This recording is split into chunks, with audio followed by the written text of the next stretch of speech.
Nagpalit si Idol mga guys. So na frame pero ang binalit niya ay muso pa rin, no? Gusto kasi mga guys ni Idol na pagamayan pag inang iyang frame te ang balya sakon. Bailuan ta pero bago na siyempre limpiwan para naman gwapo-gwapo ang iyang kinalabasan. Nabawa. Hello, magandang morning sa inyo mga guys. Tumo ngayong adlaw, magpapalit naman tayo ng frame. Oo, bali pabaylo natin mga guys, no, ay muso pa rin. Kasi nga ay ang unang frame set ni Idol ay taas. Oo, medyo ba taas pa? Basta taas. Masulundon tare o buklason tamat-amat. Pero nag-request si Idol mga guys, no, bago na natin palitan ang iyang frame, siyempre ang iyang mga pisa-pisa limpiwan ta para naman daw mauka sa mga kiking ang nagapilit-pilit bala. Aba. Ay ambot na lang gida. Tingay mahilig kita mangita kwarta. Tingin sunod ta naman arin na. Na matapos ko na mga guys buklason, no, inukas ko na yung mga biring-biring niya sa mga head parts. Siyempre mga guys mamaya sa mga wheelset hukson taman para naman perfect na perfect. Kaya bala ako maglimpyo bala. Oh, alam mo naman si Maninoy ninyo nga ako maglimpyo niya. Surbol niya. Wala kinaibilin niya. Oh, wala kinaibilin niya mga igko bla. Oh. Wow! So ayan na mga guys, so malinaw ka sa nato ng iyang mga kasudlan baute kay nalimpyuan na naglini buya lublak ang inang iyang gulong-gulong. Habaw grabe ka kintab managi ha. Di ako din mga guys, so nagapadayon man ako sa paguka sa mga kasudlan niya mga higko bala sa iyang mga unod-unod.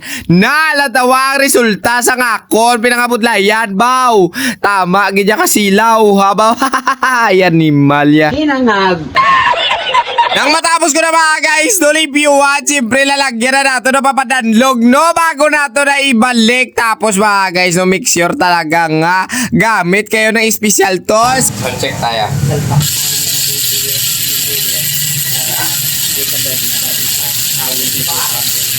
Oh my God! Taya na batiyarin nyo ang ako no braba ka namin. Tagsing-tagsing na yung ako no braba. Alam mo, ginapadayaw kung ginayang ako nga kinuti-kuti ba?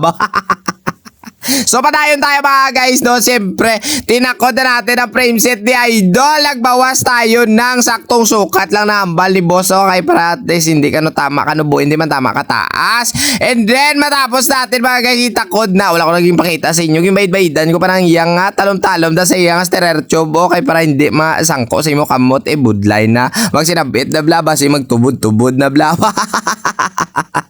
So ito na mga guys, itakod na ang drop bar Idol, and then pati mga kaliper ba, basic lang yung katama sa aton mga guys, no, magasimbol ang pinakabudlay lang sa muning obra ang paglimpyo sa mga biring-biring ya baute matamaton mga daan mo budlay nga niya mamalos-malos kag mamalik-malik bla. Ay yung ikaw lang gani guro nagobra sinalaban-laban galing girang imulo hawa. Ayo di puta. Gago. So ito na nga ni mga guys, so malimatakod ang ina sa katon niya crankset ba, katama lang na mga guys, kadasig kun kabalo ikaw, pero pag hindi ka gani marunong ay hindi na pagpipilit kasi baka maglulustred lang.